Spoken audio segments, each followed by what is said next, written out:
I call to order the November 1st, 2021 meeting of the CODA Commission. Our first order of business is a public forum. Is there anyone who has anything they'd like to discuss prior to the annual grants? Okay. Yes, Dan.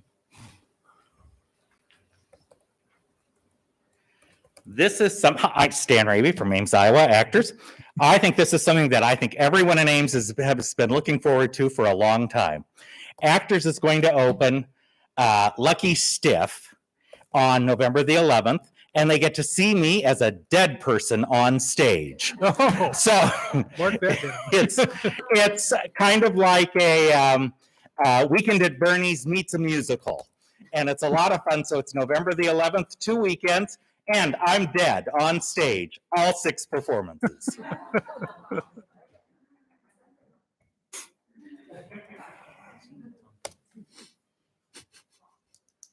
So Ames Town and Gown is going to have a live pianist, our first live in-person performance for a very long time.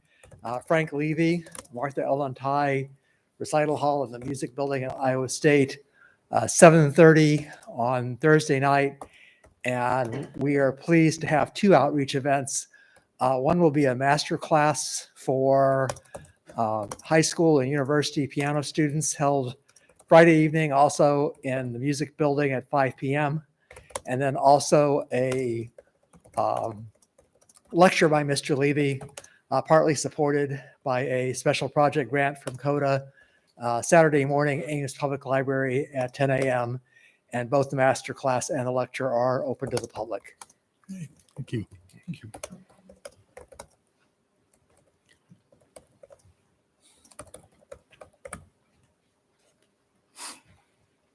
Hi, I'm Sue Ann Peters with Story Theater Company. Just wanted to let you know that we had a great show with Frozen, and thank you so much for your support for that. And we're getting ready to have Your Good Man, Charlie Brown at our Black Box Theater on November 12th through the 21st. So tickets are on storytheatercompany.org. But thank you for your support of our ongoing shows. Thank you. Anyone else? Just a quick reminder for the annual grant hearings. You've all been assigned a time slot. There is a sheet on that first table there that has your order and times. We may not be able to keep up on the times if questions go over, and we're obviously not going to get started right at 5 because we have a little other business to take care of. But if you're not sure when you're coming, you can check the sheet and we'll announce everybody as they come up as well. Next item of business would be approval of the minutes from October 4th meeting. Anyone have any questions or comments? No? I'll entertain a motion to accept. I make a motion to accept. Okay. All right. Motion's been approved as soon as we vote. All those in favor say aye. Aye. Aye. Opposed? And it passes unanimously. We will go ahead and get started on the annual grant hearings. The first organization up this evening is the Ames Children's Choir.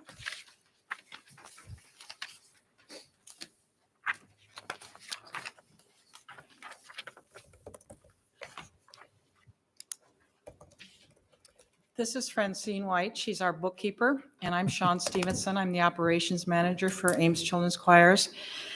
And we are celebrating our 27th season, and we remain dedicated to promoting musical excellence and joyful singing experiences for the youth in Ames and Central Iowa, in addition to providing Ames with musical experiences through our performances. The ACC program, just to overview, includes boys and girls ages 7 through 18 singing in age-based choirs. We were not immune to the societal, financial, and organizational burdens of COVID-19, with a loss of singer tuition revenue and in-person festival and concert revenues. But because singing is an innate part of humanity, our director of choirs, Dr. Christina Speck, has been challenged to reimagine what our choirs can look and sound like. She achieved our goal of providing artistic excellence for youth by adapting our rehearsals to online and face-to-face platforms, by collaborating with other ensembles virtually, and by offering performances both virtually and in person outdoors. We've taken every precaution to enable safe singing. We're really excited that we're going to actually be in a building singing in person for our winter concert on December 4th. But we will have a live, a recorded choir video for particularly one singer who's unable to be in person. So we're trying to do the best we can to merge both worlds. We're so appreciative of your past support, and we look forward to the future support that you can give us so we can guide these young singers toward a life enriched by choral music, and also provide performance experiences for our local community. I have some brochures. This is something we send out to our past and potential donors. If you're interested in looking at them, I can leave them here for you. Do you have any questions, particularly for our bookkeeper? Anyone? Pretty straightforward. Okay. No, Thank thank you. you. Thank you. Next up is the Ames Choral Society. I'm Steve Hoyfelt, and I direct the Ames Choral Society. This is my 40th year of being the director of the group. We are happy that we are back in rehearsal. We have fewer singers than normal, but people have been chomping at the bit to sing. We appreciate the help that we've been given by CODA in the past and the future.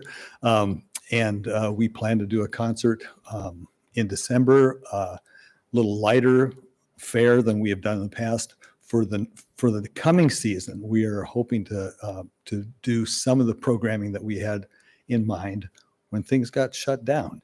So hoping to work with an orchestra with some works by Beethoven next December. So it'll be 2 years past his anniversary year. This spring we are going to be performing the Missa Gaia by Paul Winter. And we've got right now commitments from a few people to be part of the instrumental ensemble for that.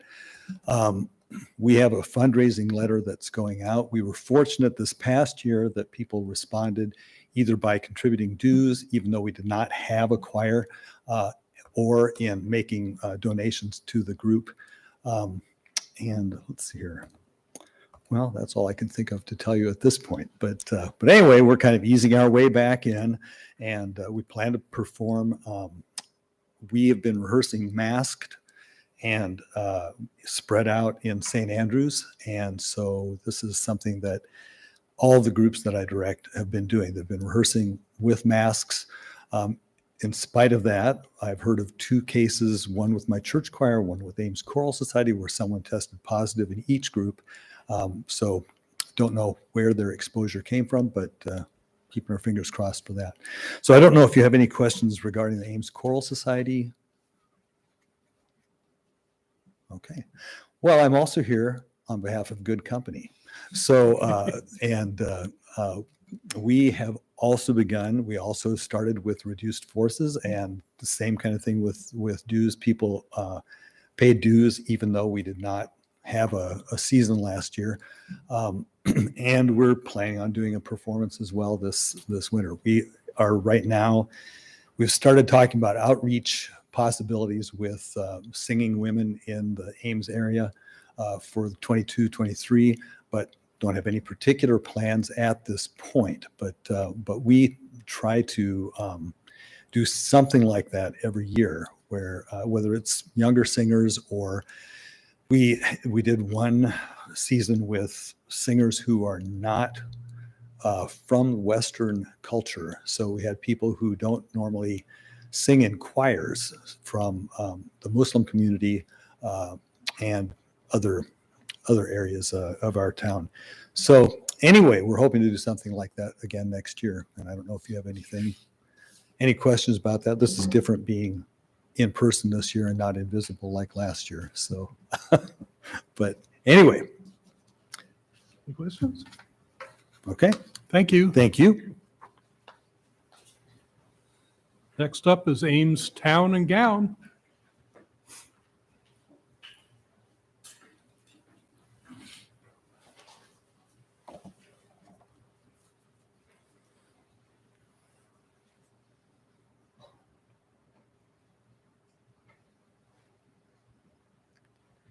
So I first want to start by thanking CODA and the City Council for support.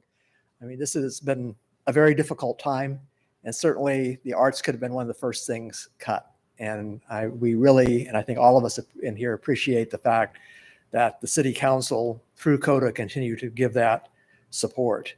Town and Gown is currently in its 71st season. And of course the operating grant is for the 72nd season. And just to give you kind of an overview of this coming season, which is very typical of our operations, is that we bring in varied internationally and nationally known music ensembles. I already mentioned pianist Frank Levy coming this week. Later this fall, we have a contemporary brass quintet coming. And in the spring, we have a solo violinist, an a cappella choral group from Germany. And the season is going to conclude with the world premiere of a work for guzheng, which is Chinese zither and string quartet. That originally was scheduled for May 2020, but 2 years after the fact, it will finally happen. Knocking on wood here. To the extent possible, we, in our programming and our engaging of artists, try to include emerging artists and also artists from underrepresented groups. Violinist Geneva Lewis coming in the spring, as well as the Telegraph Quartet, who will be participating in the guzheng piece premiere, are emerging artists. And the Amani Winds coming this in December. 4 out of the 5 players in that ensemble are Black. Outreach is another important part of our mission. I already mentioned the Frank Levy outreaches that will be coming this week. We also will be having a special event for YSS clients put on by the Amani Winds Ensemble. And we are coordinating a spring workshop for Ames Children's Choirs with Calmus. The last thing I want to do is talk about a few financial issues, because I don't think it's very hard to tell the entire story on the application form. And we're very fortunate. We had a 2021 fiscal year surplus, and at the end of 2021, we had a healthy year-end balance. This was due to the fact that our members contributed donations during the season we were virtual. We had COVID-related grants, and of course, lower artist fees. Fiscal year 2022 is going to be the challenging year. The budget that's in the application was prepared pre-Delta variant. And what we know already is that we're about $5,000 behind on our subscription sales. People are reluctant to come back out. And we're likely going to have ticket sales being lower. The other thing you might notice is you might be wondering, why are the artist fees in 2022 higher? The reason is we have 3 large ensembles, large being defined as 5 individuals. 2 of these are carryover from engagements that had been canceled before. The other large ensemble is the Amani Winds. So because of the changes that are going on, the fiscal 2022 budget, rather than being a $7,000 deficit, it's probably going to be projected to be $12,000 to $15,000. And we're likely to still be in recovery mode in fiscal year 2023. And we are even then projecting a $5,000 deficit, even with a CODA operating grant in our application that is pretty much in the ballpark of our previous grants. So again, we thank CODA's support. Your support over the last few years is something that has kept this very long-standing organization that is really a treasure for our local community going, and we really appreciate that. We also appreciate CODA's flexibility with rearranging special project grants when things got delayed. So, are there any questions? Questions? Okay, No, thank you.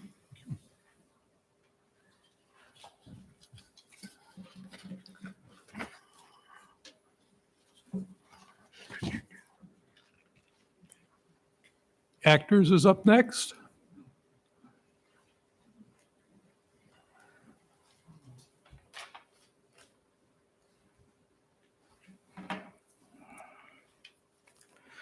Hi, the Ames Community Theater is now 66 years old. And at 66 years, we decided that it was time to grow a little bit. And so the numbers that you see in the grant are all over the place, I will tell you, for the last 2 years. And they're all over the place for a few reasons that we don't really have a space to be able to tell you in the grant application about. First of all, we added on to the building. And with the building addition, we did some very successful fundraising. Now, we didn't include the capital costs in this because this is an operating budget.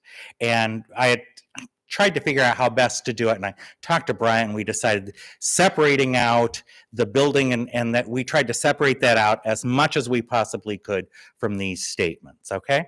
But then the other thing where this goes all over the place is during COVID, we were very fortunate to receive a lot of CARES grants, and we received significant money from CARES.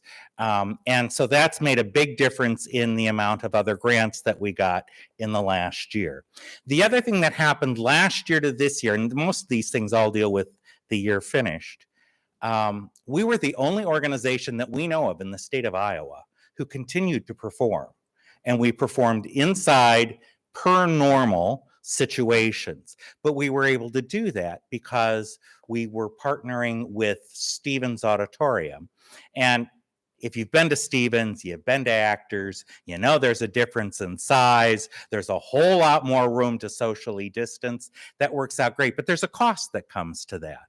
So we had to do significant fundraising and grant writing to cover the difference between being at Actors and being at Stevens. But the good thing about that is that meant that there was still something going on in the city of Ames, and we could do it safely, we could do it socially distanced. So it kind of means, the numbers are all over the place. Actors really appreciates the money that we get from CODA because that's the money that we use year in and year out to make sure that we can close our seasons successfully in terms of seeing to it that we remain as a solvent operating organization. Otherwise, we would always have to worry about selecting shows purely because they can make money. And that's not necessarily the best kind of theater to be able to doing for our community. So it's incredibly important. And we think Actors is important to the community because we're one organization that builds community within the city of Ames. We like to think that the Ames Community Theater is more than just a theater within the community, but it's a thing that builds community of people who like to do theater. So it's a good thing for the city of Ames. We're excited about our next season. We've got a lot of new things going on in the building. And the new show, for instance, we're going to do a casino night before each show because it's set in Monte Carlo. And so we're always looking at new and different things to do out the theater to get people to come out and enjoy an evening out with friends and neighbors. Is the casino aspect going to be a fundraiser as well? No, we're giving you the chips. Okay. And we hope that you lose them all playing blackjack or roulette. Okay. Yeah. The interesting thing about that is if it had been a fundraiser, we could only do that one night a month, but we're doing it 6 nights over 2 weeks. So we couldn't get the legal gambling license to be able to do it as a fundraiser. So we're giving you the chips to stay legal. So that's how we can do it. Okay. Any other questions? Thank you. Excuse me, but the doors downstairs are locked. Thank you for mentioning it.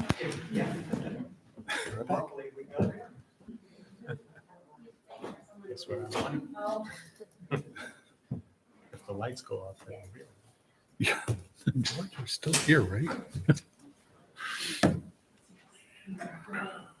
I will.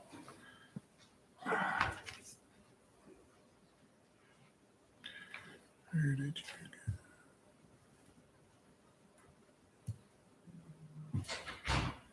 go? we proceed without Brian in the room? I'm sorry. Can we proceed without Brian in the room? We need to wait. He's our recording secretary.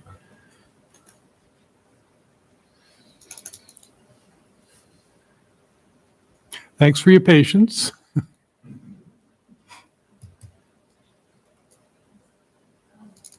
Friends of Ames Strings will be up next as soon as Brian's back, so.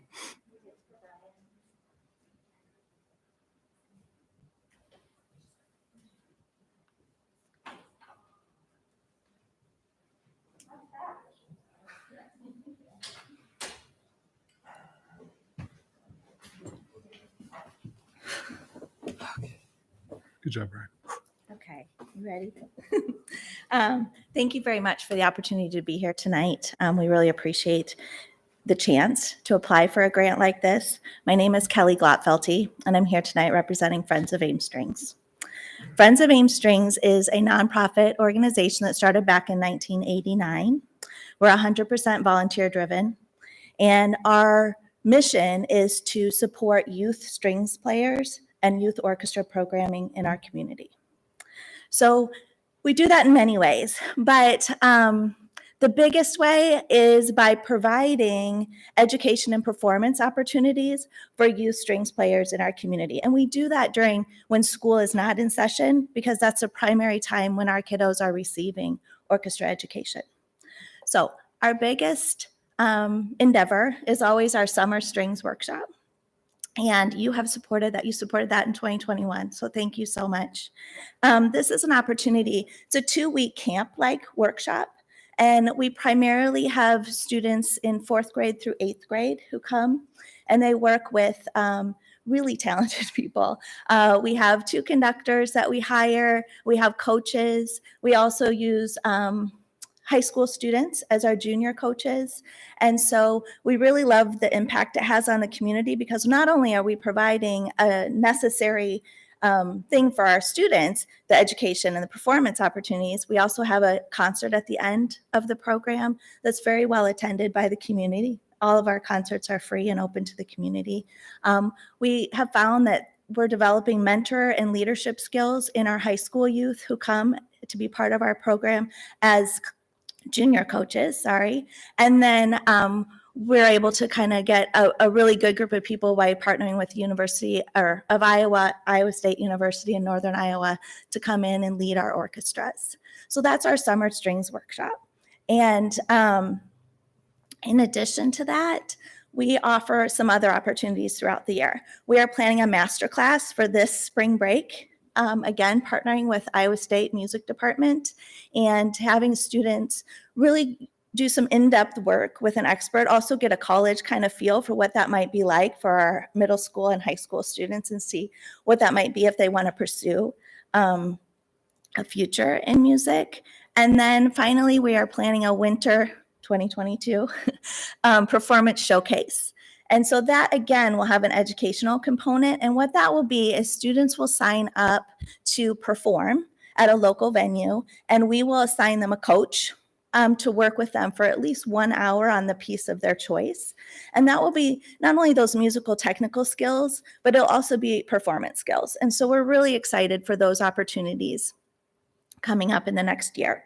So we're grateful for your past support. We're asking for support again this year to really bolster us and allow us to provide these programs. And the other thing that I will say is, since we're such a small nonprofit, we, like everyone else in this room, were impacted by COVID, but we really feel like we're on a path to once again be financially self-sufficient in 2023. So we're hopeful that you'll support us another year. And then again, knowing that I probably won't be here presenting year after year after year, but we're very grateful for your past support, and I would be happy to answer any questions that you might have. Any questions, anyone? Thank Okay, you. thank you. The Ames chapter of the Moines Metropolitan Opera.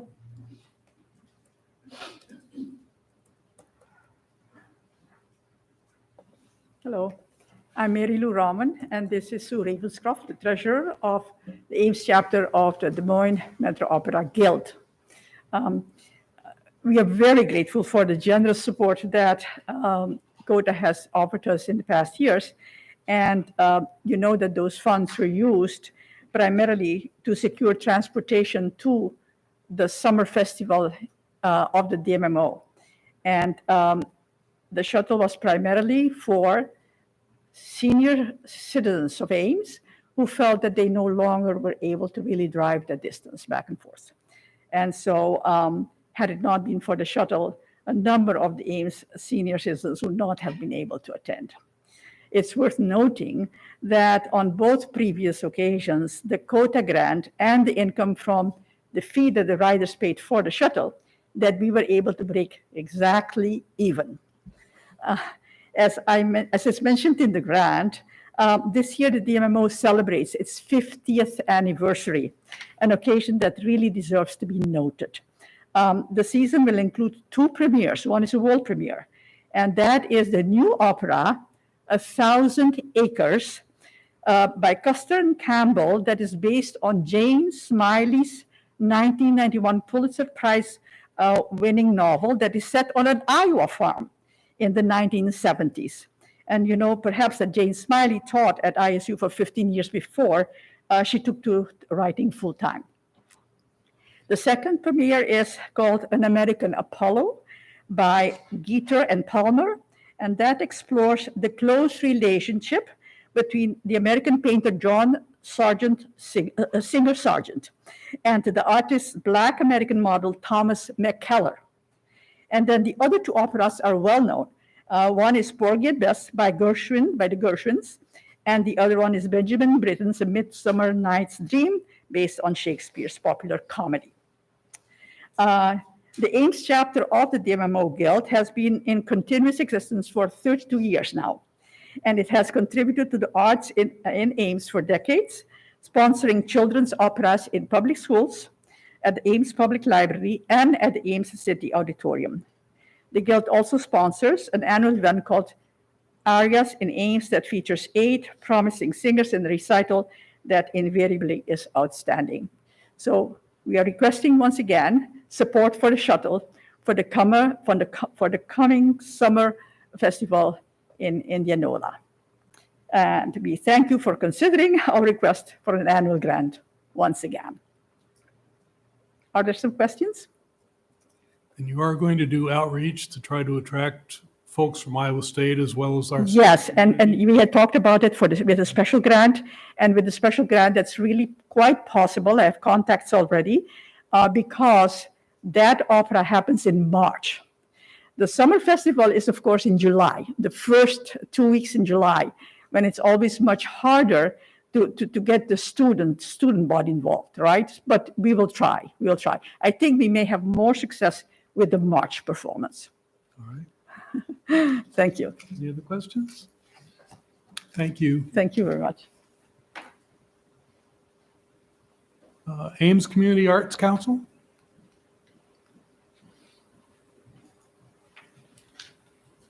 You would think by now I could do the mask thing. I can't do the mask thing. I can't get it off and on. I'm Jenny Brockpoller with the Ames Community Arts Council, and like everyone else here tonight, thank you for your past support and all that you've helped us do over the past year and many years before, and we hope continuing into the future. I think most of you are fairly familiar with me, but I'm with the Arts Council, but I'm just going to go through our whole thing. We're dedicated to celebrating the arts in Ames. We serve local artists, cultural organizations and businesses, and Ames citizens. Our members are committed to building a strong sense of community, encouraging participation in the arts. That's everyone from the audience member to the performer, and helping artists succeed. The COTA operational grant enables us to promote cultural events using our newsletter and social media platforms. We recognize excellence with the annual Arts Awards each spring, which was our first live event in the year of COVID and our last live event. We did one and then we stepped back again. And we feature artists on our fall studio tour, which we actually did do in person this year. We had 10 artists, mask required, and kept it pretty small, but I had 4 individuals after seeing the tour request to be notified next year. So I think next year will be a nice mix of returning artists and new folks. I'm excited about the studio tour. We also offer small grants for education and work on local murals. We have a couple more in the hopper for that, so we're excited again about next season. And we, of course, provide workshops, gatherings, and performances for artists and the community. Again, you know who I am, I hope, by now. And we try to support everyone in the room. So, and that's what your funds help us do. Any questions? I think so. Thank you. Thank you.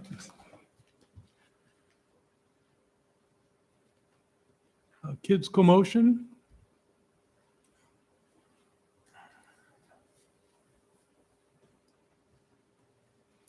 Hello, and thanks for letting us be here. Kids Commotion is so grateful to CODA for the help that you give us. It helps us keep a really high quality program affordable for pretty much anybody. And Kids Commotion is about kids who are interested not just in dancing, but in learning how to create, how to be part of a larger ensemble, how to make that ensemble work.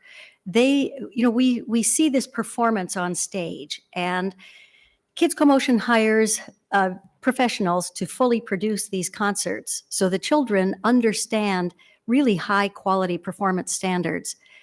But what they don't see, and what people watching the program don't see, is the amount of negotiation that the kids learn and figure out how to do, the kind of collaboration that they are forced to do because of the situation.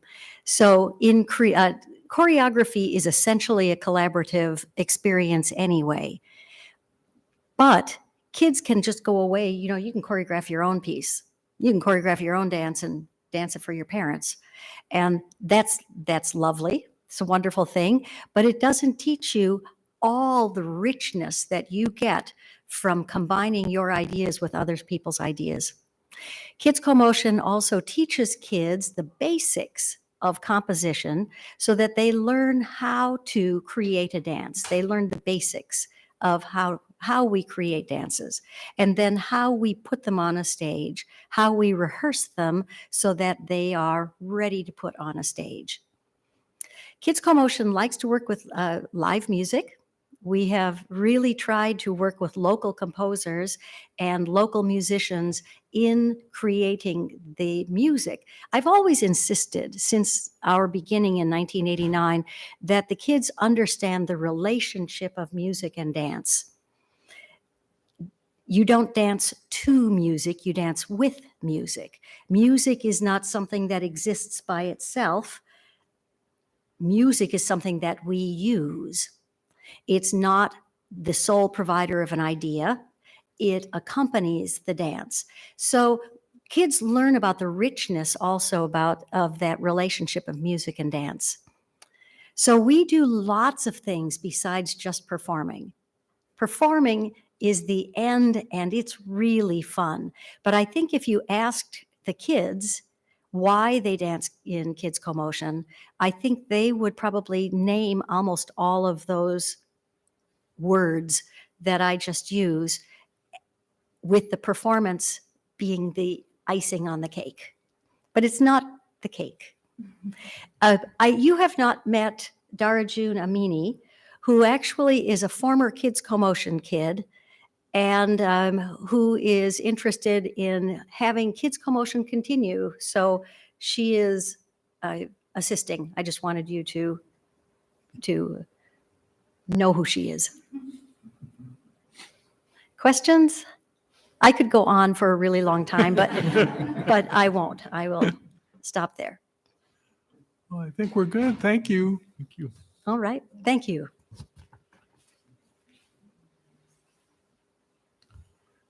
We have anyone from the Octagon here?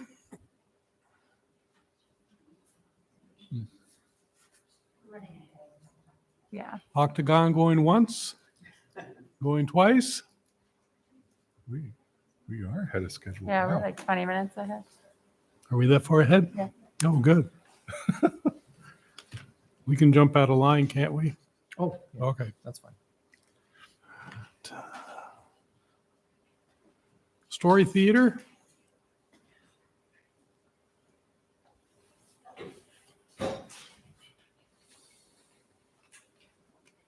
I am Sue Ann Peters with Story Theater Company, a children's theater company here in Ames.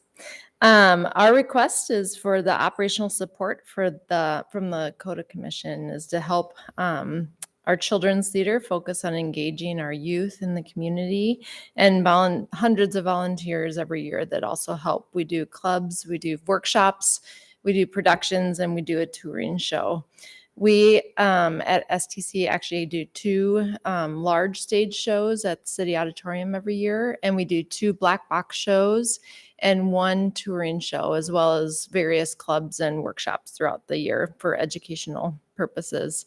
With our strategic planning last year, we kind of identified 2 main things we wanted to focus on was quality and community for our children's theater.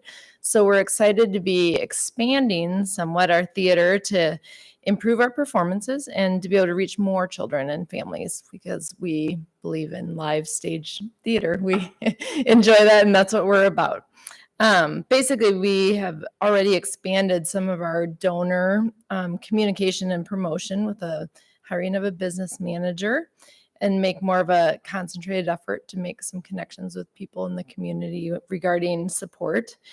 We're also expanding our educational outreach. We're wanting to do more educational workshop opportunities as COVID's kind of waning a little bit. We're able to kind of pick up with some of the ideas that we had 2 years ago, but now we're kind of getting back on track, hopefully.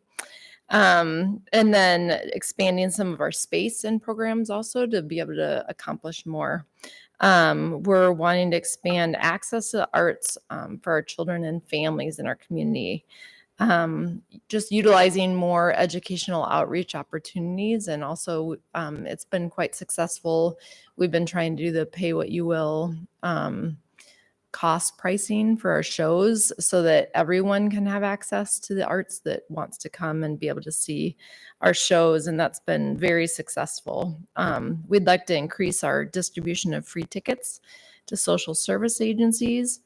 And we're using the City Auditorium 6 weeks a year. And basically the experience of being able to have youth perform on a stage is a really positive and creative outlet that benefits their growth in theatrical skills in both acting and technical theater. So it gives us a little more opportunity. The auditorium also it gives us the ability to bring in audiences of 3,500 to 4,000 to our city's venue, which we think is great for theater success, but it's really also great for the economic success and our other arts organizations that are in Ames, also just broadening the awareness. Also, we really believe that the success of our city auditorium helps stimulate the arts in our community and support of other events and keeping arts going and performing. And there's a lot of different shows and events that happen there. But the larger venue of the auditorium also helps more Ames people just be able to access it. It's just easy to get to. It's like a good central location and be able to get live stage theater at a affordable price. Basically, we believe in the mission of the City Auditorium, and we're excited to continue to work with them and rent from them to do a couple shows a year and hoping that that helps expand other local arts organizations as well, just stimulating more success. So we're just asking you to help partner with us in our goals and hoping for a great 21-22 season. We're off to a pretty good start and hoping to keep on that trajectory, right? So thank you for your time. If there's any questions, I can answer them. I did have one curious question. You were talking about expanding. Mm-hmm. With the dissolution of Ames Children's Theater, do you have any plans to try and fill that, or perhaps work with them to sort of take over what they could no longer continue? Right. We've tried to reach out in the past and we haven't really gotten much response. And so that's certainly an avenue we'd love to explore and reach out to and do that. We've also, in the past, I know didn't they do things with the public library and at the public library? I believe most of theirs was at the library, Yeah. local elementary schools. Yeah.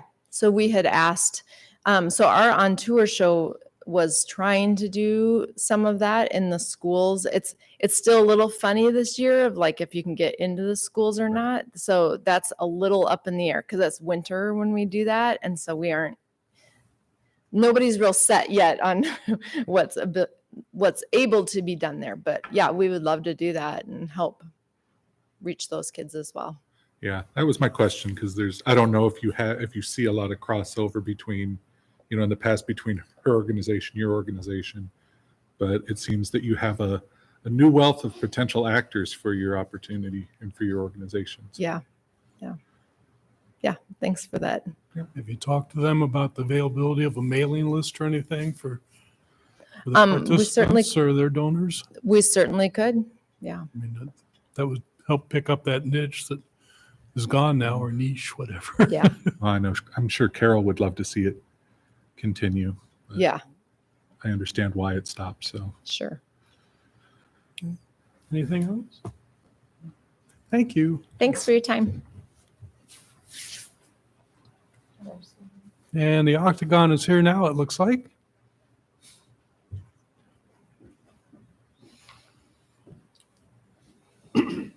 Good evening. So this past year with all the changes with COVID, we definitely had to take a different way of approaching outreach as well as educational opportunities. So one thing that we're pretty proud of this past year was the way they were able to do video tutorials for different projects that were safe for, all sorts of ages, whether they could be kids or even adults could help them out. So that's something that we've had a lot of feedback that people would like to see even continue, whether they're out of the area and they can't join us, or even just for safety, transportation can be difficult. So that's one thing we hope to continue in the future as well, even when it is the numbers for in-person is back to a little higher percentage. And we also this last year were able to start an online retail sales through our shop. So when a lot of the artists could not make any sort of sales through festivals and fairs, we were able to still offer them an outlet for income. So we are also upping that, continuing that as well too, just to kind of promote them even beyond central Iowa too. So we've seen a lot of increase in that. Also this year, we are trying to do a little bit more outreach with some of the YSS and some of the schools as well too. So that is something that's still in the beginning stages. We're still waiting to hear too about safety protocols as well as numbers and just how we could be a good partner to them. What are their needs? So that's something new this next year that will hopefully get some support that's separate from the CODA operational too. That's a new program that we're trying to implement. And we love to even do something with the senior centers as well. We'd love to do some outreach with those sectors here in town too. So we're really excited for the opportunities. We just had our 50th Art Festival in September, which was great. It was great to have a lot of people come to the event and celebrate arts. And we had other partners to participate in that program. And we had public art chalk activity as well as food vendors and just great weather too, which helped a lot. So I don't know if there's a specific questions at all about the application at all that I can answer. Well, kind of on a sidebar, are you Yes, sir. making any efforts to reach out like to NAMI or to Yes. homeless veterans and that type? Yes, we actually, last year, we were a month out from doing a project with NAMI and we had to cancel it with the pandemic hit. So we're back in talks again. Hopefully this next winter, we'll be able to do something with them. But yes, good. Thank you, Tom. Any other questions? Hey, thank you. Oh, thank you so much. Thank you.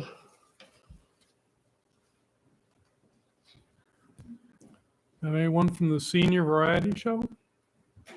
Oh, we do.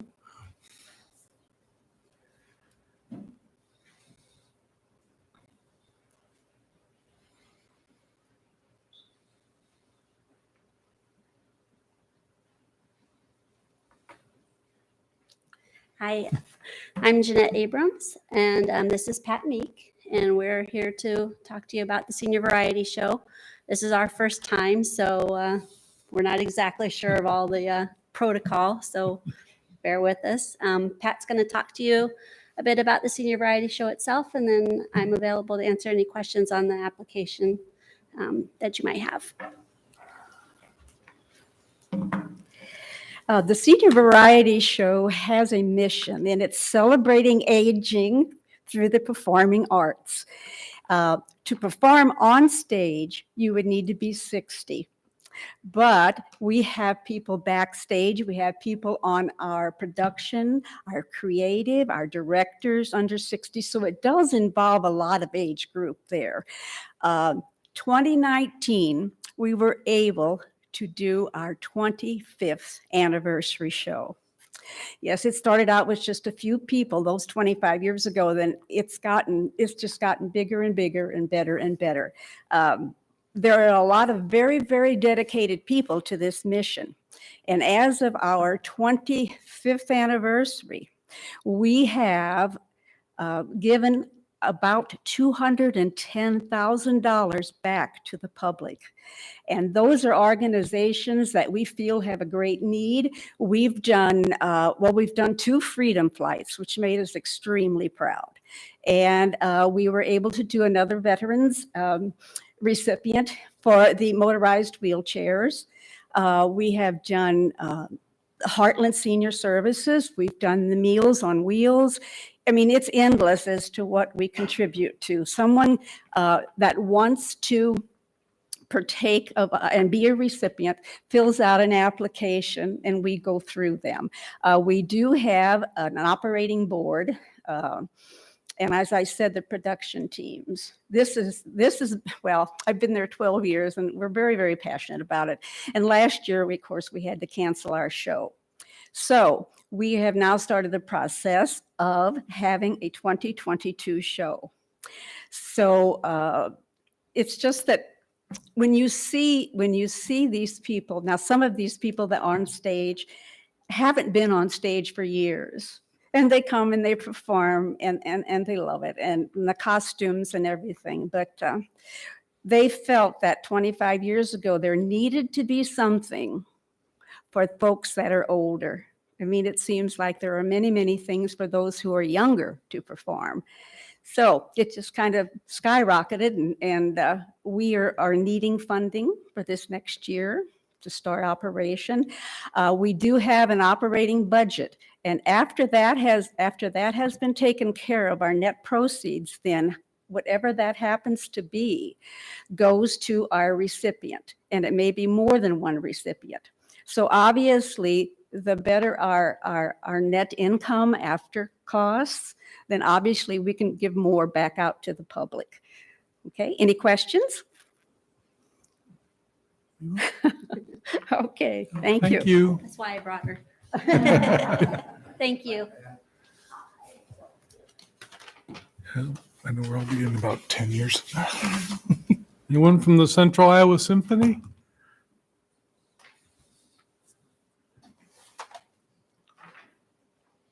Good evening.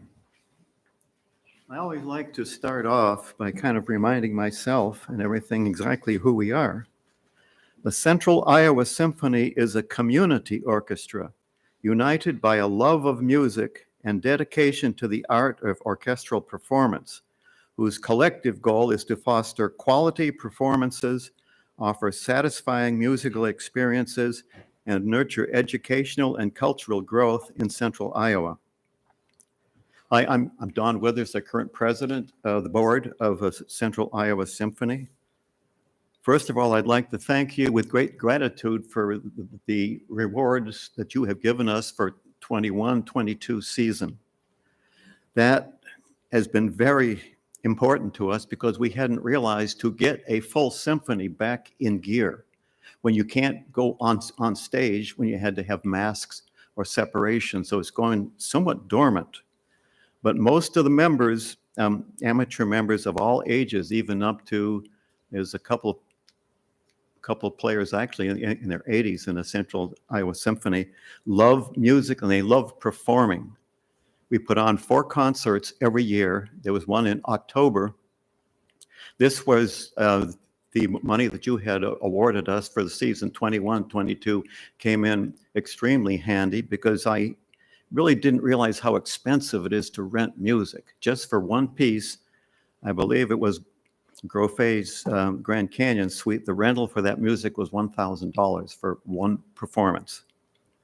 We have had really not too much income in the meantime. We couldn't have our annual gala out there at the country club, so that took quite a bit of income out of us. I think one thing we are going to be focusing on,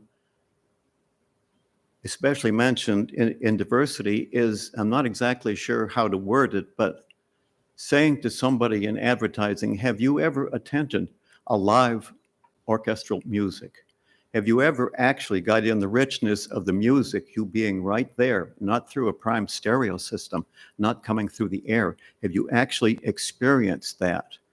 We have done fairly successfully with country western singers when we brought in the western singer, Dave Stamey, and quite a few people came into that, people who had never been, quite a few actually, to a symphony performance with western music.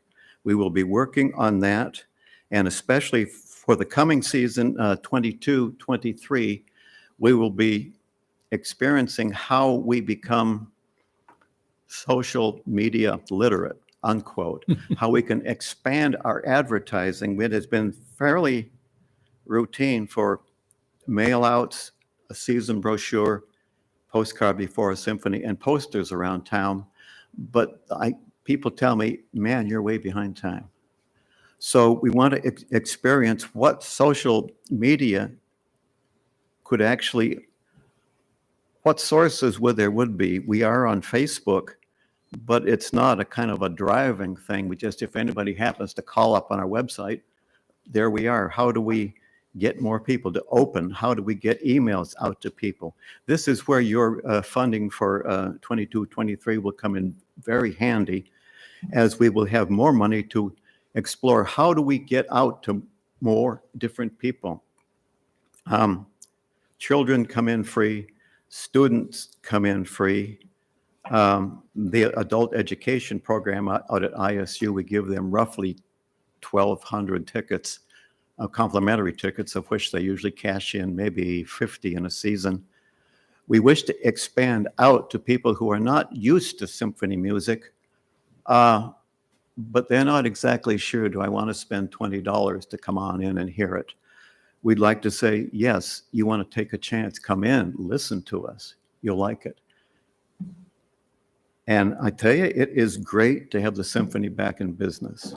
In August, we had the bandshell concert. In October, we just had our concert. Our creator, director, it's not just, okay, first half is Mozart, second half it's going to be Beethoven or something. He tries to get music that'll bring in a lot of people. I wish I could tell you what the season 22-23 would be, but we don't know yet. But we know it's going to be great, and we're going to try to get as many different classes of people in as we possibly can. If we need to expand the number of free tickets, we can do that. Are there any questions? Thank you for your time. Thank you. Mhm. And thank you for your funds. They really mean a lot to us. Do we have anyone from the Iowa Youth Ballet? Not yet. Dance Center Dance Company?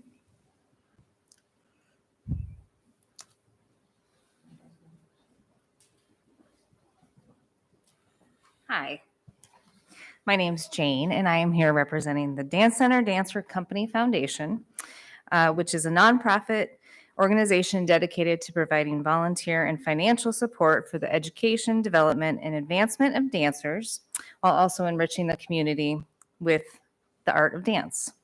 So the CODA funding would be used to pay for expenses incurred for the Dance Center Dancer Showcase, which is our annual show. It's targeted to all members of the Ames community. It's a free event. It features dancers performing in the genres of ballet, tap, contemporary, jazz, and musical theater. We've always not always. For the past probably 6 years, we've had a live stream. Last year, we did the live stream, and we had people watching from China and Brazil, family members, just because they were more comfortable with technology and more used to, being in Zoom and being on a live stream. So that was exciting to see. So those funds would be used to pay for the rental of the Ames City Auditorium. We did change last year. We used to do it at the Ames High School, and now we're at the Ames City Auditorium, which was for the first time last year. And of course, with COVID, we weren't sure how the audience was going to turn out, but we actually felt like we had a really good response, and we had members of the community that seemingly didn't know any dancers, but they came to enjoy the show and to see what we had to offer. The performance is about 3 hours long and highlights all those different areas of dance. So this year we have 41 performers, ages 4 to 18. Part of that show is also we have alumni come back. So we have alumni from Los Angeles, New York City, I think Boston. So they come back and they're invited to dance as well. Yes. So do you have questions for me? Anyone? Have any of you been to a Dance Center Dancer Showcase?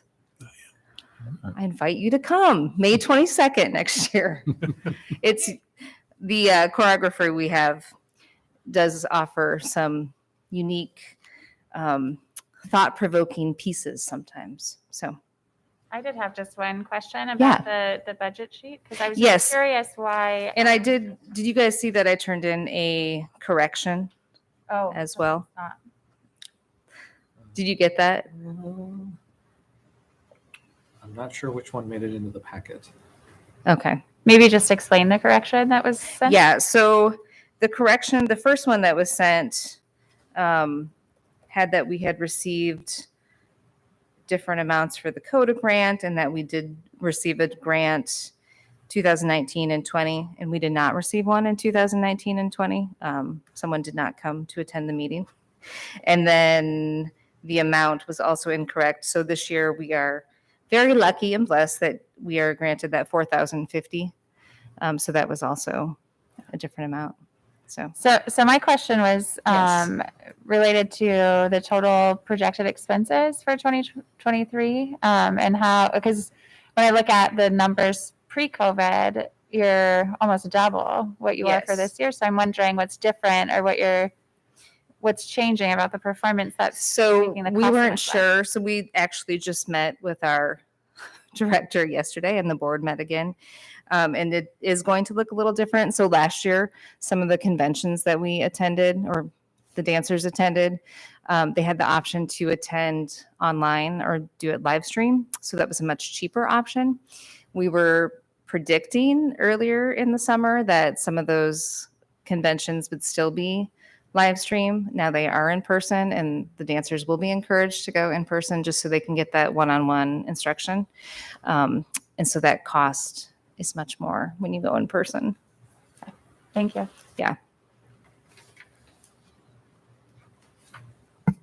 Did you want an updated budget or Actually, anything? it looks like the one that Okay. we were given was updated with the corrections. that we Yeah, were just talking know about. that our predicted expenses will be more now just because the dancers will be going live. Thank you for your time. Seem to be a little ahead of schedule here. Is IOFA, anyone from IOFA here yet?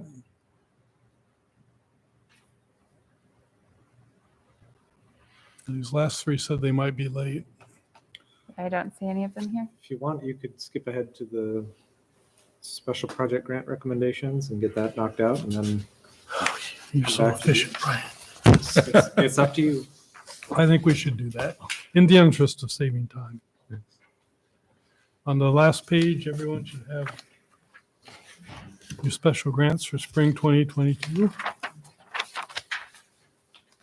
And it looks like we were pretty much on the same page here.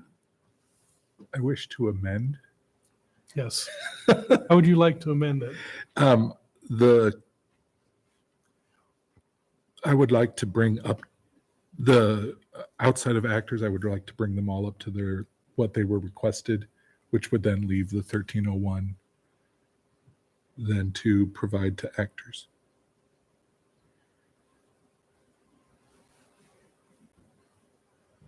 So you do requested amounts on everything except actors? Correct. And actors you do, I believe the balance remaining was the 1301, and that would get the so your grand total 1534. would be 15,340, Right, if I did my math right. 41.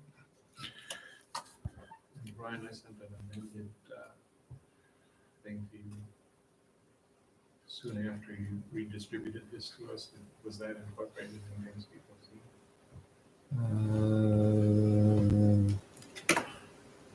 Let me check. That's my bottom line was low.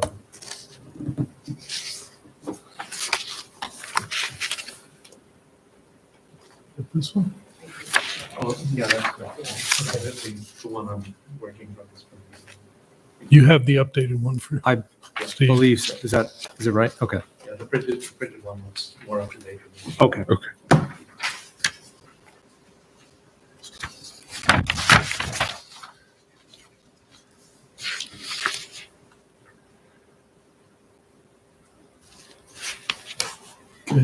Okay.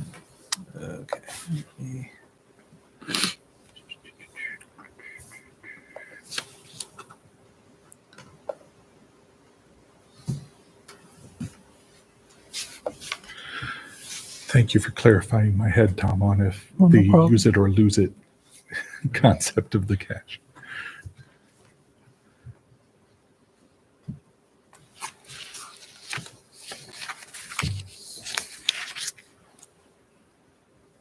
So with the amendments, If you'd like, I can give you the revised averages. I just need a moment to plug these in here.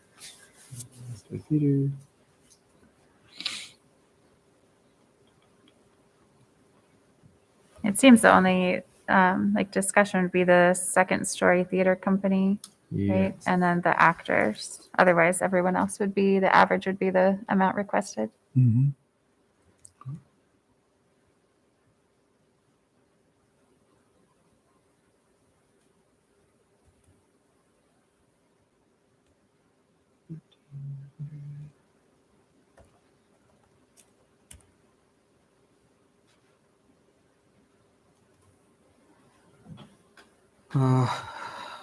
So with these averages, ACAC would be at 3,000. Des Moines Metro Opera Guild would be at 540. Octagon would be at 3,000. Story Theater increased production cost request would be at 2,660. The Shrek Story Theater Company requests would be at 3,000. Actors, 1,301. And Town and Gown, 1,500. I don't think that actors average would be right. Oh, did I miss? Oh, I'm sorry. I missed that one. Yep. No. Correct. 1641.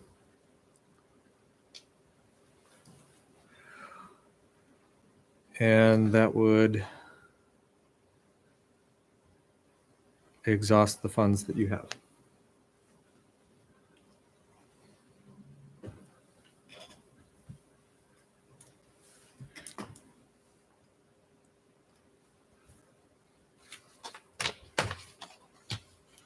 So it puts us where we need to be. If you're comfortable with those recommendations, you could make a motion recommending them to the city council, and we would prepare contracts, Yep. Send them out to the agencies, and take it to the city council for approval in the next month or two. You have a motion to approve as submitted? And what we're submitting is the averages. Yes. Okay. The average is what? Yeah. Just what I read off Yeah. there. Yep. And then city council approves it or not. I will motion that we move forward. Okay. A second? Okay. All those in favor, say aye. Aye. Opposed? And the motion carries unanimously.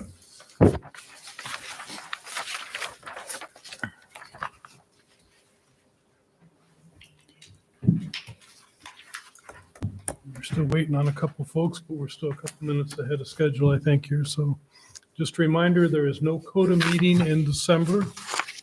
We will meet again on January 3rd, I think. Yes, at 5 o'clock. Probably here. Yeah, so just procedurally, once we finish with the hearings tonight for the annual grants, I will take the list of requests from the agencies and just their dollar amount request to the city council in December, the first meeting in December. And at that meeting, that's called our budget guidelines session. So that's when the city council determines, taking into context into account how much has been requested. The city council gives us a pot of money to make recommendations from. You don't have to allocate that whole pot of money. It's generally some percentage increase based off of the current year allocation. Now, you may recall that last year during that time, the city council authorized some additional funds, and it was a little bit different than what we would normally do. So the pot of money that was granted for the current year is substantially higher than what it otherwise would have been, with the intent that some of that money was one-time money. So the council will decide how much to provide for you all. You'll make your recommendations. We'll plug them into a spreadsheet, just like we've done here with the spring special project grants. And then in January, you will make your decisions and wrap up those, reconcile all of your different recommendations and come up with a CODA recommendation that would go back to the city council. Okay. Hopefully it's more straightforward than it was last year. Yeah. Next year. Is there ever, an additional process of CODA giving feedback to applicants on their applications outside of just the offer letter or the contract letter? I can't recall that CODA has done that before, but that doesn't mean you couldn't do that. If you wanted to see something in particular, do you mean out of, in future years requests or? Yeah, I think there's a lot that would benefit from discussion that we don't have time for in 5-minute hearings and even more questions. But and I think it's just more of a conversation type thing that it might be beneficial for CODA and for the arts organizations to have more dialogue about what's included in their applications and then how we're evaluating them. Okay. So, just a thought. We got some new folks. Do we have anybody from IOFA now?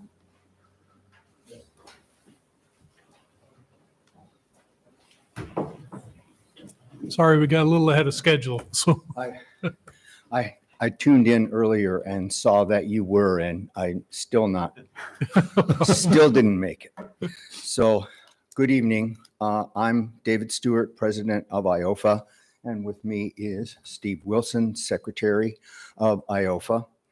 And I better use the cheaters.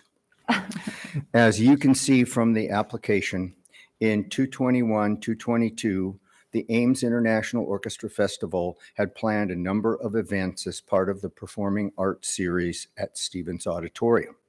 They included the Odessa Philharmonic Orchestra, festival residency with the chamber or string orchestra, and an ISU Symphony educational concert.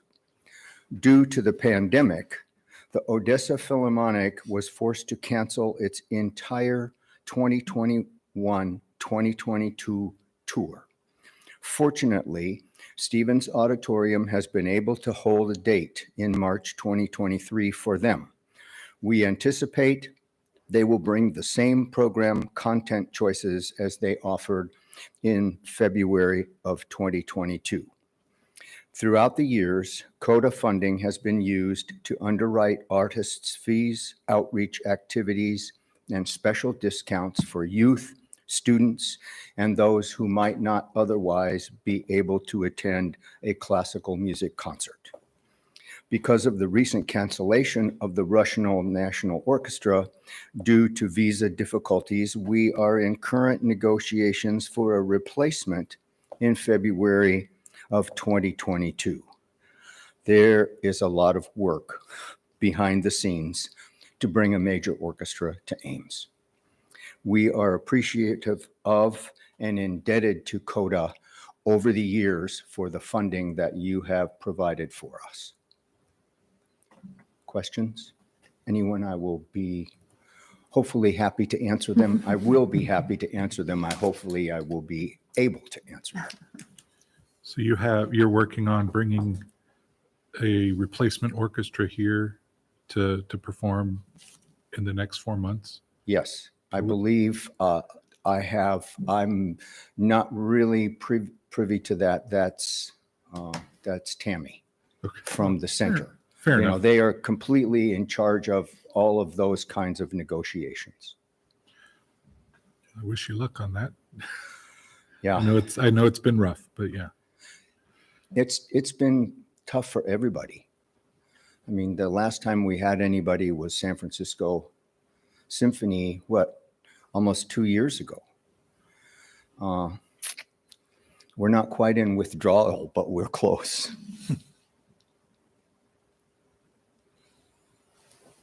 Any other questions, comments? Thank you. All right, thank you. Okay, sure. Have anyone from KHOI?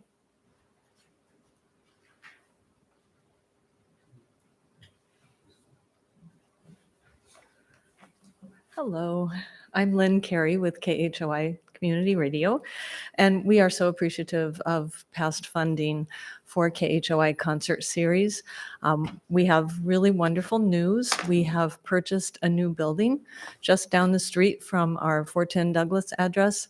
The new building, it's not new, it's new to us, but our new home features performance space in it. And so our request this year includes continuing the concert series that you have so generously sponsored in the past by creating a new venue at our new address, 622 Douglas. We also last year, with the generosity that you provided, worked with ISU Center and CY Stevens to produce a concert there that functioned as a fundraiser for KHOI to allow us to do even more music programming. And we would like to continue that relationship as well. So we are requesting funding for local artists and regional artists to perform in Ames. And I'll be happy to answer any questions that you have.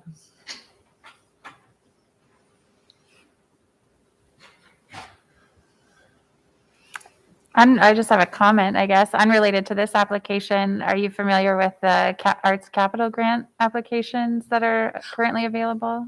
Yes. Just as you're building a new space for performance, it might be something to look into. Thank you. Yes, we are.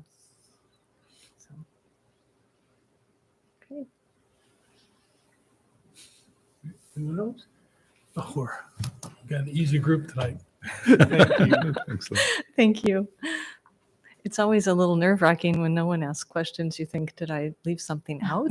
But thank you.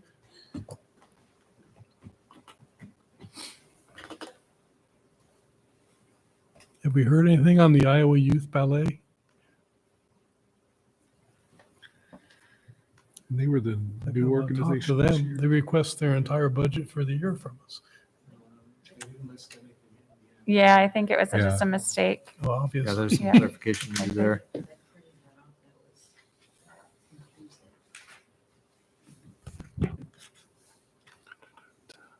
They were aware that they needed to arrive, correct? I'm not sure if they signed up for the time at the Oh, okay. presentation or later. But they would have signed up, They so would they'd have be selected. aware. Yeah. Yeah. Yeah.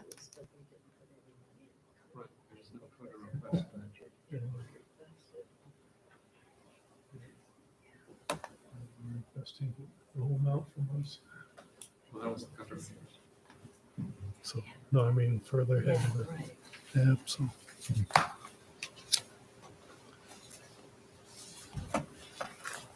Yeah, so I guess Ames Chamber artists we're still waiting on. 6:30. Yeah. 15 minutes.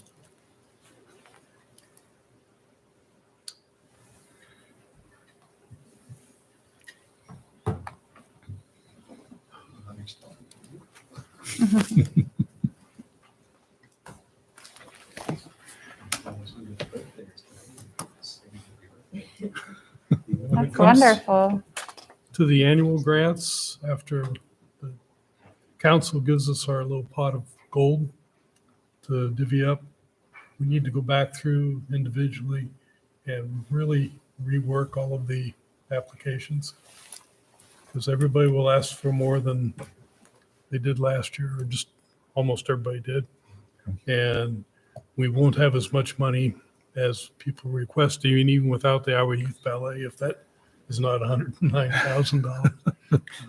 So we have to kind of take a look at all of the details and which organizations are most in need of our support. Not that we don't support all of them, but I mean, there are some that have some nice reserves and have the ability to generate a lot of revenue outside of CODA, and others that are much more dependent on us. And I mean, those are all things we look at when we decide how we put into money.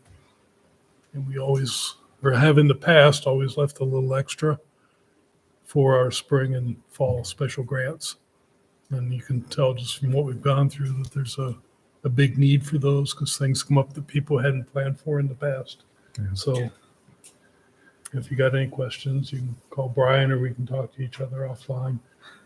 The spreadsheet that you'll get that you can put your recommendations into, it will have unique this year. It will have their original CODA recommended amount, which we call sort of a base award amount. Mhm. And then it will break out the money that they received for the current year that was characterized as a one-time COVID-related supplement. Gotcha. And then there will be another column that shows the total amount that they got in their contract for the year. So you'll be able to compare sort of their base award with what they're requesting for next year. Will we have data from prior years? I can. Available last year was very helpful. I That may have been put together by one of the. Yeah, I don't recall. I can get that for you. How many years back would you like? Wouldn't, would it, how would that be different than what's the organizations include on their application? Like, what are you wanting to see? It's all in one place, right? Oh, All in okay. one spreadsheet as opposed to going through each application. So, but if that's easily available the last 5 years, maybe? 2 years? The last 2 years have been a mess because of COVID. That's I why would I'm think wondering. 3 would be ample, but I assume we have room. I can put. Don't print it out. Scroll. I can put all kinds of columns in. It's up to you. Oh, you gotta love Excel. The thing to recall, though, is just also that there have been some organizations that haven't consistently been in those years. Right. So I can add those, or I can add, the more years I go, the more organizations there will be that just have a lot of blanks in the Right, future. they're no longer requesting. funds. So I'm happy to do that. It just may get a little more confusing. You'll have to track that and follow it. I can put in 4 or 5 years of previous.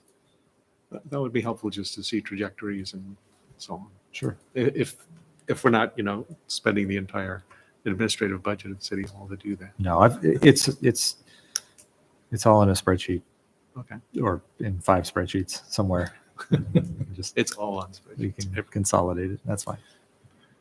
I have a question that came up when I was looking at the AIOFA budget. So like they received a CODA grant of 9,900 and for fiscal year 21, but then didn't have any expenses, so they wouldn't have drawn down on the award, is my assumption.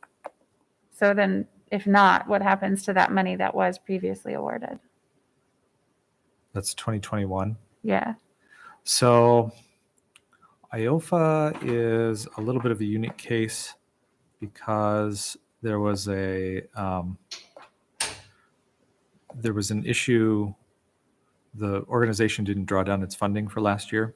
Mm-hmm. And I received a request that I will take to the city council, because it's a city council thing, to allow them to draw down the money, provided that they provided the services that they were required to provide. So I think that's what happened in that situation. Now, normally, if an organization doesn't draw down some or all of the money that's set aside for them in the budget, then at the end of the fiscal year, if no action's taken, to carry it over or something, which is sort of an unusual situation to do that, then the money just stays in the local option sales tax fund, since that's the source of CODA funding. Thank you. Yep. Are you with Ames Chamber Artists? Excellent. Come on up. We got ahead of schedule. No. Okay, great. Well, my name is Chris Johnson. I'm the treasurer of the organization, and just want to start off by saying thank you for the board's generosity over the years. CODA has supported Ames Chamber Artists for a long time, and with CODA funds, we've been able to do some fairly significant things, have some guests, artists, and residents come in, been able to do some bigger productions, been able to have some compositions created, all these type of things, which are great. We can't do that on our own, so we appreciate that. In the report that we submitted, we talked about some big lofty goals, potentially partnering with some organizations in the 22-23 year. Potentially may work with Ames High. They're going to have a brand new auditorium, and hey, why not start that off with a bang? Has some great music in there. We have partnered with their choirs in the past. It's been a while, so they've got a new director, new facility. We thought that'd be great. Maybe work with CIS. We've done that in the past too, and they're going to have a big, huge place. So we thought doing something like that would be a great way to inaugurate that and also fulfill some of our goals of working to give music to the community, choral music, but also to connect with younger singers to promote that sense of lifelong learning, lifelong music making, I should say, in the choral art. So you've read our application, no doubt, and certainly happy to answer questions. Or if you use the auditorium at the high school, is there a fee for that? in the past, when we've done that, no, there has not been a fee. They charge admission for their concert, and so we would talk about would it be appropriate for them to just keep all the money or what? But we haven't even gone down that far yet. Okay. And I don't know what the school board's plan is for facility usage with the new facility. So would you just do one performance there, not during school time, or would you try to do one during the school day to impact high school and possibly middle school kids, and then another one night or weekend for the community? Or I don't know. Spitballing on top of my head, I would say that we would typically go for an evening type of thing. Now, whether that would be a one night or a 2-night thing, or during the day and turn around do it during the evening, that could be a possibility. Certainly, it would be a great draw to be able to bring Ames Middle School students over and be able to see that as well. The problem with doing it multiple times is that if you're involving high schoolers, their schedules are incredibly busy. So to commit one night is one thing, to commit multiple is quite another. But we haven't approached that quite yet. That's down the road. Other questions? Thank you. Thank you. Thank you. Appreciate your time. You bet.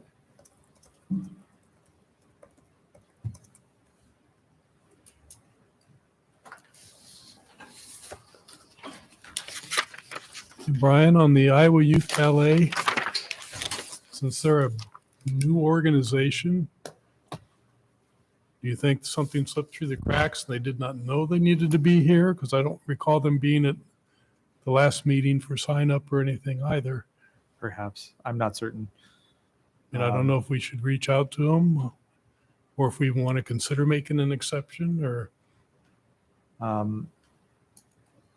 It's really up to you what you would like us to do. If you want to direct me to reach out to them and ask for a clarification about their proposal with the budget and so forth, and with the intent that you would consider them, I can do that.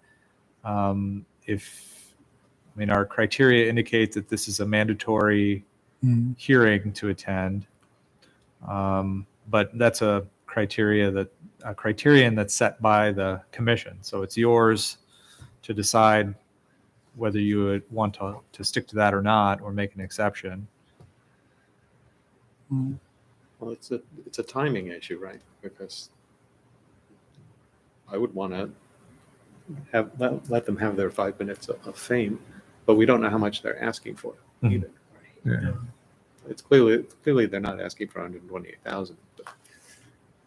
So if feedback could be given to them that we know you're new at this is the way it's supposed to go, were you aware of that? Try again next year at the minimum. I think that would be something we would want to do. Whether we would want to still entertain a proposal this season, I'm not so sure about. It'd be kind of hard. I mean, how would we provide them with the opportunity to speak to us and Right. any potential questions we may have, especially if we're not meeting next month? I don't know how that would be. Well, I'm probably a stickler for the rules more than some of you anyway, about when it's mandatory you're supposed to be here. Right. But we have made a couple of exceptions already this past year on some of those rules to make it more flexible for folks. And they're a brand new organization, or at least I assume they are.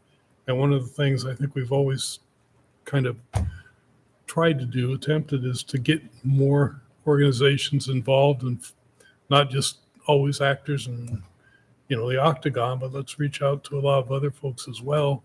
So I guess I'd like to know why they weren't here. And just reading their application, it was pretty obvious they didn't understand how to fill it out, and then probably hadn't reached out to anybody. So I'd be curious how they even found out about the award.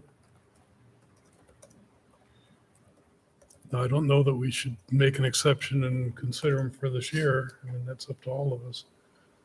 But I would like to reach out to them, Brian, and just find out what their actual request had been and get some more clarification on some of the points and make sure they understand the criteria, because I think they didn't. And that, I mean, the onus is really on them to do that. But if they're new and it's maybe a young group, maybe it'll teach us how we can reach out and better educate people going forward so things like this don't happen. Well, if what I found is accurate, Iowa Youth Ballet in Ames is part of Robert Thomas Dance Studio. I was going to ask because Robert Thomas is the secretary of the organization. Yeah. So There looking could be up the one Iowa more. Youth Ballet, it took me right to the Robert Thomas Dance Studio, which is definitely, an established company. Right. Yeah, they're for profit. I don't know if this Iowa Youth Ballet is a spinoff of that. But again, I mean, with them not being here, I think if we reach out to them and at least get a little bit of an explanation, why weren't you here? What exactly are you wanting? I mean, with that, I don't even know if we could move forward on even I don't know that we entertaining should an exception, but consider them for money this year. Personally, I think we should just tell them thanks, but But it seemed, I mean, even with the lacking information in their budget, it seemed that they had enough revenue to cover their expenses. they And so did.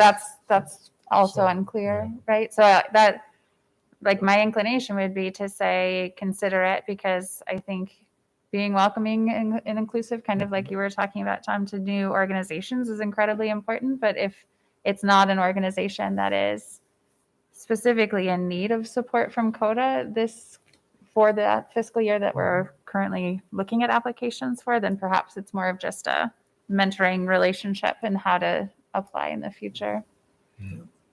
Yeah, they're actually $151 ahead in their budget Yeah. for this year, but Right. But if they have, not that's without trying not to speculate, but if that connection is true and they do have some potential Robert Thomas backing, then losing out of this year's potential might not be such a crippling effect as if they were just on their own starting up. Well, there is no CODA in their budget this year, so they're losing out on nothing. Yeah. It looks like they were proposing for nothing. $0. well, that's because they need 109,000.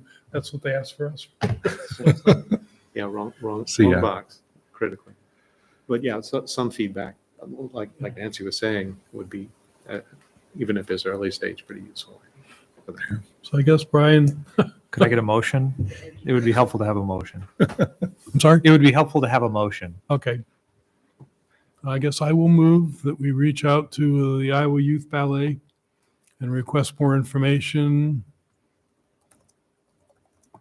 from them. I mean, While communicating that we won't consider the application this year. right? yeah, Yeah, I don't think we want more I mean, they- information from them for Yeah. this year. We want. they didn't have information a for complete application in on time. They didn't come to the meeting, so.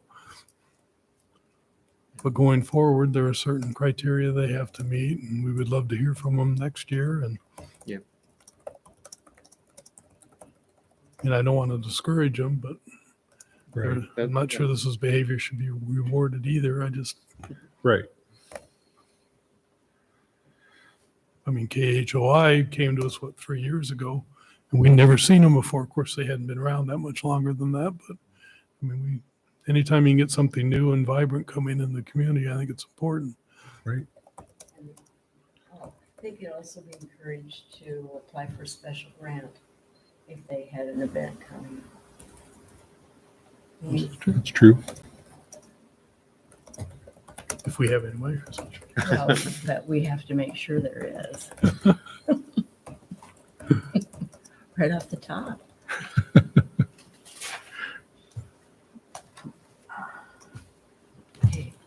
Is there a second and a I'll vote? second on that. Okay. That was a very long motion. No, we're not leaving. We're staying till 8 tonight. I was worried. And just take some of the pictures, you know, that's special. Making friends right and left there. Yeah. So we have a motion. It's All been right. seconded. Do We already mentioned the next meeting is January 3rd. We didn't vote yet. Vote on the motion. So We have to vote. Vote on the motion. The motion. do we get a second? Oh, we got a Can somebody second. read that back to Yeah. us? All those in favor? Aye. Aye. Aye. Opposed? And the motion carries. Thank you. So you have an idea of what? I think so. I can go back and watch the video. If I missed it. I got the gist of it. I'll see. Sift out the fine details. You can fire me if I'm off. Well, I believe that is everything we need to cover tonight, folks. Thank you for coming. Thank you. Have a good Thanksgiving, Christmas, Kwanzaa, whatever you're celebrating here in the next 2 months. There'll be a See everybody in January. Yeah. Meeting adjourned. Thank you. Thank you.